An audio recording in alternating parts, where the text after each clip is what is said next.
and welcome to part 3 of the Snowdrop Satchel by Blue Calla Patterns. In this segment, we're going to get as far as getting the bottom put on and get the sides. We'll get everything all sewn together, get the bottom put on, and we're also going to have our zipper panels or zipper assembly basted in. So that's as far as we're going to get on this one. There's a little bit of stuff there. I've done some riveting. I also attached my little badge here, and you will find out, or I'll explain as we go along in the video, why I have left mine with the right side inside. So this is the wrong side on the outside. We'll get there. I'll explain that to you, my method or the reason why I do that. And I hope you're having fun with this process. It's a great bag. You're going to love it. And I can almost promise you that this will not be the last one that you make. So anyway, thank you again for joining me, and good luck and continue on. Thanks. So before I go too far, again with the sewing, I'm just going to kind of go back a little bit to what I was talking about with regard to hardware. So this is a long strap that I have prepared for a different purse, but so this is typically the slider that's available to me for doing adjustable straps. As you can see, it doesn't sit the best because this is out of vinyl, so it's all really heavy thicknesses. This is a different type of slider, and I've just kind of put it through here just so that I can demo it. And I mean, you can pretty much tell a huge difference just in the way that the straps lie, just by having a look at this. So this is what I mean by it's longer this way than the other slider. So that's all I'm getting at when I'm talking about a longer slider. So we've gotten to this part with our outside of our bags. Now if you were going to add any of the badges, there's the nice ones that say handmade on them, or made for you, limited edition, that kind of thing. Now would be the time to do it. I'm going to be putting on my little Doodabug badge. Now I have this, the way that these go on is they're actually put on like rivets. So I have it open, I just have it positioned and stuff on here, so it's not actually attached. I'm going to, when I attach this, I want it through as many layers as possible. I guess if with the foam, if you wanted the foam to protect the inside of your bag, you could go ahead and put it just through here too. I would still put a little bit of Peltex on the back there, just to stabilize it a bit more so that your hardware doesn't pull out. What I'm going to do is I'm just going to position this where I want to have it, and I'm going to just sew my little 1/8 inch around. I have my holes pre-marked because I know that that's the way that my little badge fits in there. That's my little Doodabug badge. I've got just a piece of vinyl behind it that's top stitched on, and I have this riveted all the way through. So that's ready to go. The next step that I'm going to do is I'm going to sew my side panel on.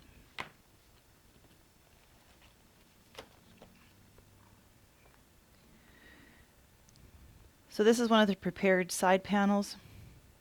I have my fusible fleece. I have my D-rings basted on here.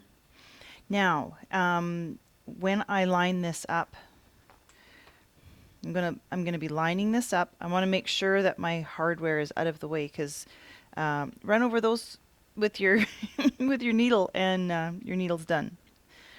And yeah, I know that for because I've done it so many times. one thing that we have to remember when we're doing this bottom, or sorry, when we're sewing the side in, is at the bottom, we need to, when we sew down here, we need to stop at 3/8 of an inch before the end. Now that is going to come into play when we sew the bottom piece on. So I'm going to mark this 3/8 inch from each side. And I may as well do the other side as well while I'm at it.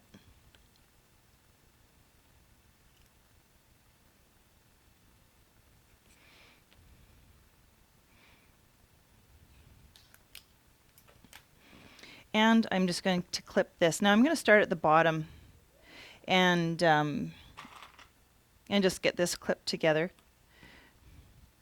The bottom is more important. If your top doesn't line up exactly, it's not as, and I think I've cut my pattern a little bit different because I always have one side that ends up short. In the long run, when I'm all done, it doesn't make any difference whatsoever. You don't even notice it. But right now, I'm not going to be worried about trying to get this up and even up here. I'm just leaving it the way it is. It will work. So now I'm going to start this way. So I'm going to back stitch to my dot all the way and go all the way up to the end here. So I have this all out of order. I'll show you this now. Save yourself some aggravation. If you're going to put rivets in, do it before you put the whole bag together while everything is laying flat. This is not going to be a huge issue, but it is a lot easier if you can do this while everything is open. I'm going to be using these little markers. This is from J. Lily Handmade. And what it's going to do for me is it's going to give me very even marks for my rivets. So I am going to, this is for a 1-inch strap, do double rivets. So that's what I'm going to mark on here. And I can just go through. If I had done it when it was flat, it would have been a lot easier. But I'm going to just mark, mark my rivets, and then I'm going to get my punch. I'm going to do this on all of them. I'm going to mark them all, and then thank goodness this is a good punch. So I'm going to get in here, find my mark, be really careful so that I can get that centered. Going through a lot of thicknesses. This is a really great punch. It's from Tandy Leather. It's their Craft Tool Pro punch. Again, get this centered on my hole. And goes through everything. So that is going to be ready to rivet. I'm going to do that for all 4 of my strap connectors. So I managed to get my rivets put in. It's all good. So it wasn't as easy as when things are open, but that's okay. I have one side done on both of my pieces here. Now I'm just going to do the exact same thing, only I'm going to sew them this way or attach them this way. So I've got my marks here at my 3/8 inch, and I'm going to clip, and so I'm going to do the same thing on both sides. So this other one is going to get opened up this way, and I'm going to clip it and sew it as well. So I'll end up with a big tube. So now I have my bottom sewn on all 4 sides. Oh, I forgot to clip this. So I'm just going to trim this back. And then we're ready to do the interior. Now, as I mentioned, now we have kind of one big tube here. What I'm going to do is I'm going to clip. Now, if you remember, I talked about my machine is a straight stitch only. Now you would have normally zigzagged all the way around these pieces. I don't have that option. So I'm going to just clip out. I'm going to use my little scissors, and I'm just going to get right in up against my seam allowance, as close as I possibly can get to that, because I want to keep as much thickness as I possibly can out of that seam allowance.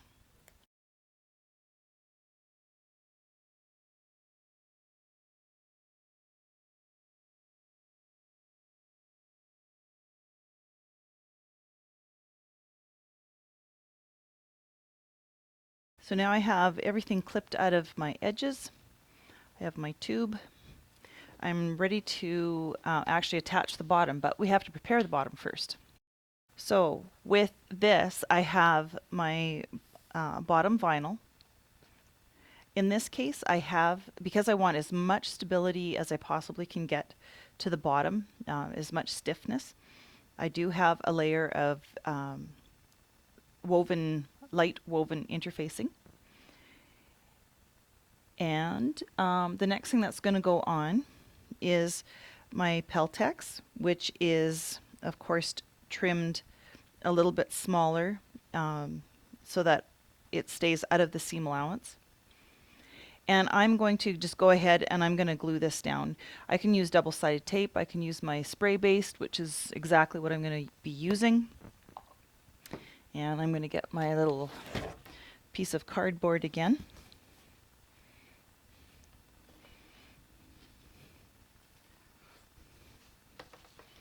Guess I could get it in there just so you guys can see it. I'm just going to give it a light spray.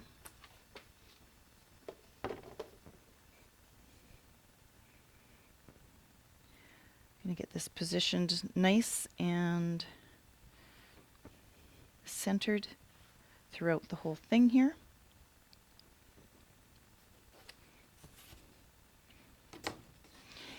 And now if you're going to use purse feet, this is where we're going to attach the purse feet.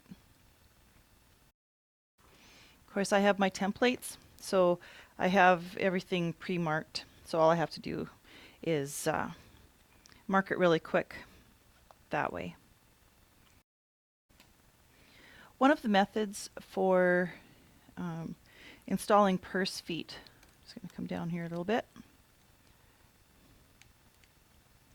is to just punch holes and then put the prongs through and open them up and use the washer. I have a method. Now this is just my method.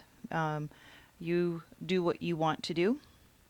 I take my little, the washers, because they have the little slots in them. And I'm going to center this over. And I'm going to mark my slots actually.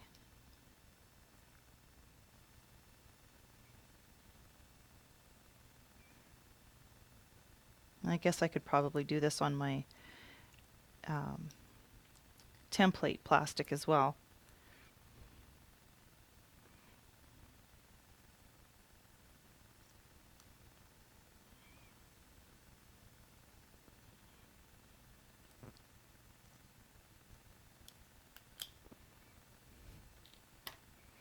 And if you have the kind that screw in, I know that So You Need Hardware has beautiful purse feet that actually have screws. Then you would just punch a hole, because it's actually the screw that fits through that hole. Now, here is a method that I like that works for me. You must have a very sharp seam ripper in order to do this. I've said it before. To me, there's almost nothing in sewing that's less safe than a dull seam ripper. So what I want to do is I want to cut some slots here for these for the prongs to fit through. I know from experience that those slots are not, or the prongs are not that far apart, but I need my placement. So I'm going to go just on the inside of that slot, and I'm going to poke through, because I want to poke through everything, and very, very gently. With a really sharp seam ripper, it takes almost no pressure at all. And that's why, to me, it's the safer alternative. So I'm going to poke through everything. Very, very slight pressure. And I have my hole. So then, when I open these prongs up just slightly,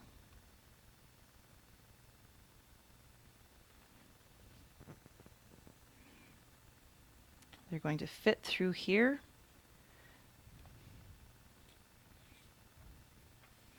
And I'm going to take my washer, put that over top. I'm going to press it down and press out my prongs. So I'm going to do that on all 4 of these. And the last thing that I do before I put on my layer of foam here is I'm just going to put a little gob of glue on all of these. Probably a little more than a gob.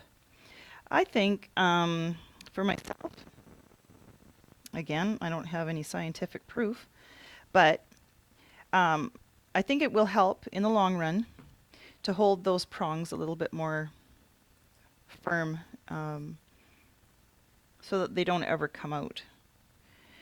As well as it gives me a way of kind of gluing this foam down so it stays in place as well. So I am just going to leave this and let this set up and dry. Now we're going to take our bottom piece and we're going to attach it to our bag. So this is where it was really important that we didn't sew all the way down to the bottom, because we need these pieces open in order to be able to sew our bottom in smoothly. I have found for myself, again, I can only speak for myself and what works for me. I can see my stuff is hanging over a little bit. I'm just going to trim this off. I can see my just a little bit of my foam here. So I'm just going to trim it back just to be even. It's a little less confusing then when I'm actually sewing. So my personal experience has told me that it's easier for me if I start on my sides, and then once those are both on, then I go to my lengthwise seam. So that's what I'm going to do right now, is I'm going to clip this on. Again, I'm working with vinyl. So I can kind of get this opened up a little bit.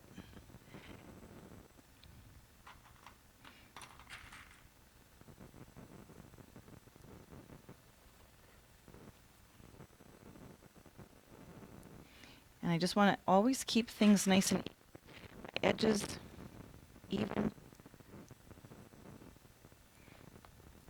Let's throw one more in there just to hold. So I'm going to do that on that side. And I can go ahead and clip the other side as well.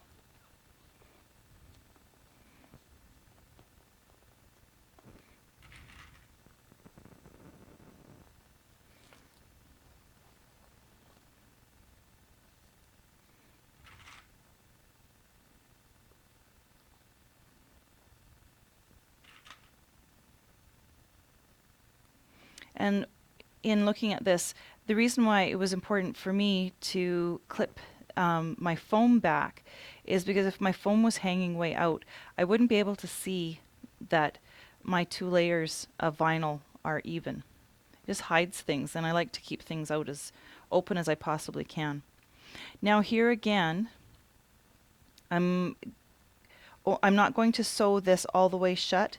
I'm going to stay back 3/8 of an inch. Now, if you need to, that's a good idea to mark. And I'm going to estimate. I'm pretty good at this. So I'm just going to estimate that that's where my marks are. You can actually, measure them and mark them properly as well if you'd like. So I'm just going to take this over and I'm going to sew from my dots to my dots. Or from my dot to my dot. Between the dots. So after telling you all about sewing between the dots, I get over to my sewing machine and then I think, this doesn't even seem right. Why? This isn't the way I do things. So anyway, that's not the way I do things because now I've sewn down here. I've got my dot here and I'm lined up. I want to make sure that all of my stitching lines up, like that I sew up to each stitch. Otherwise, when I turn it, I'm going to end up with a gap right at my very corner. So I always want all of my stitching lines or lines of stitching to intersect with each other. So I can see right here that my stitching ends right in here. It's a little hard to see because of the fleece, but that's okay. So I'm going to start here. I'm going to back stitch to that and go all the way forward to the next stitching line. That means kind of standing the bag up though at my machine. So I have that seam done. You can see that I've gone right from that very corner all the way down right to where that stitching intersects on both sides. Now, just like I trimmed off of here, I'll wait till I have the whole thing done, but then I'm going to trim my fleece off and also the foam as well. But now I can go to my sides, and if I just am able to just kind of pull this taut here, then I can clip all the way along the edge of my bag here as well. And once again, it's going to be really hard to see because of the black foam. My stitching line comes all the way down to here. So when I start, and it's going to be the same on both sides, I'm going to start back, I go back to my stitching and all the way forward to my other stitching and then back stitch a little ways. So this is my bag right now. The last thing that I'm going to do just on the outside here is I'm going to trim seam allowances. I'm going to trim around the bottom of the bag, and I'm going to pay special attention to my corners, because when I turn this so that it's right side out, there's going to be a lot of thickness in here, especially if you've used vinyl.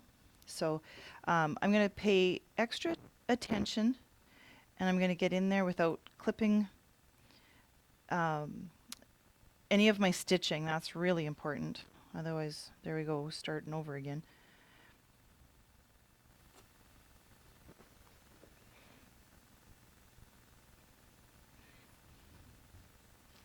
I'm going to do all of my corners first.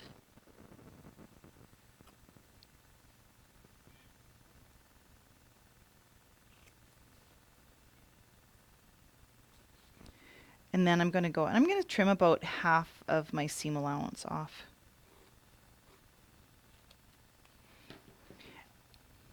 So I'm just going to do that all the way around. So what I have here is, this is the top corner of the bag. This is something I started doing when I was working more with leather and cork, and I have found I have good results with it. So all I'm going to do is I'm going to take a little bit of glue on both sides of this seam.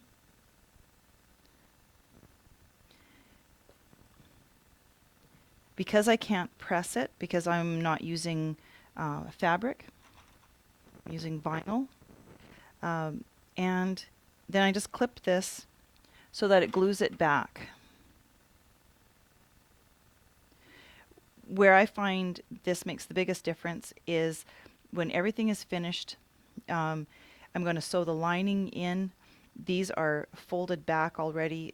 They're out of the way. And then when I top stitch, it's a little easier for me as well. So that's what I'm going to do right here.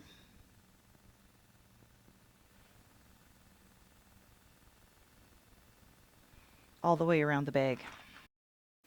These are just tips and tricks. This is just what I do. This is not from the instructions.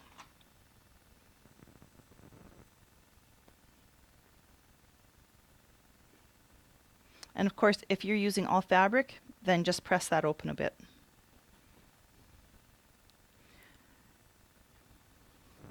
So I'm just going to let that set up. And then I'm going to turn the bag right side out and get back to my zipper panel. So I'm going to backtrack a bit. I'm not going to turn my bag inside out. This is the method, again, that works the best for me. If I turn my bag so that it's the right side is out, when I do my lining, I have to reverse that again because I put my lining inside my bag. So again, this is what works for me. You can do it the opposite way if that's works best for you. If you haven't already, this is your zipper assembly. Mark your centers. Also find the centers of your bag this way. I've just got mine marked with pins. I'm going to have my right sides together and I'm going to clip.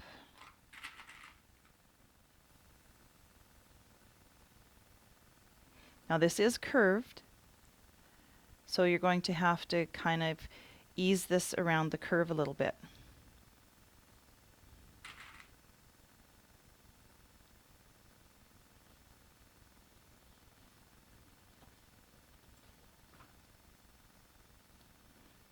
And we're just going to go right into the corner here. Again, if these corners don't line up perfectly, like this, where this is higher than this, don't stress it. Make sure you fold your hardware out of the way. Don't want to run over that.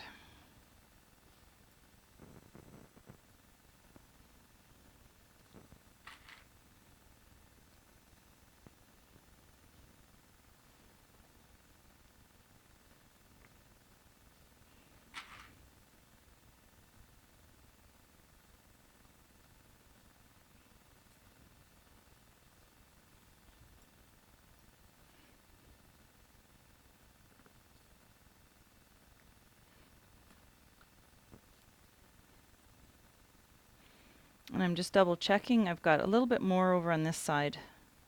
I maybe didn't mark my centers quite right, or just something isn't fitting in exactly. So I'm just going to ease things around a little bit so that everything fits better. So I have one side done.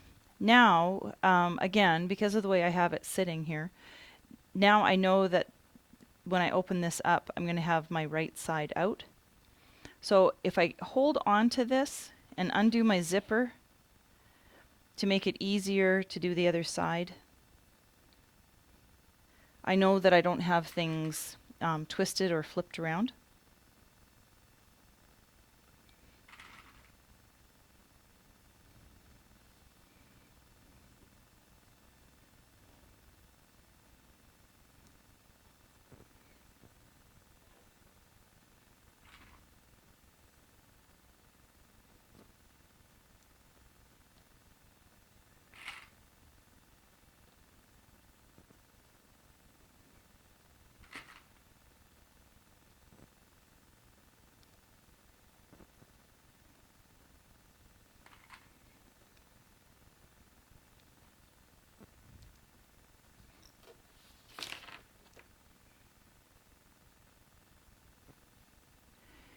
Now, to attach this, I'm just going to baste it in, and I'm going to use a 1/4 inch seam allowance. I want to stay back from my finished seam allowance of 3/8.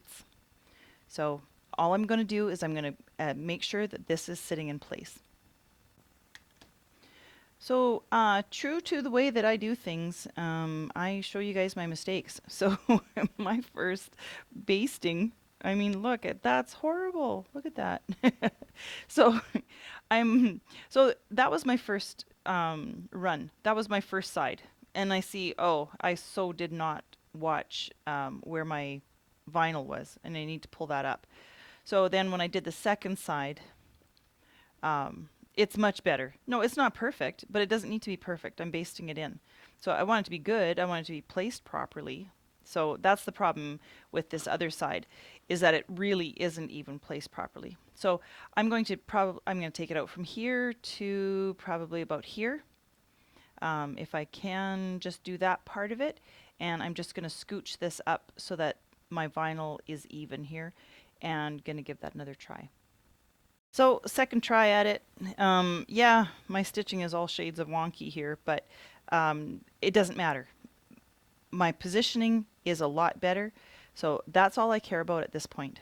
So now this whole thing can actually be set aside, and I'm going to work on the lining. That is going to be the next phase of what we do. So now we have the exterior with the exception of actually putting on the shoulder straps or the handles, shoulder straps, I guess, same thing.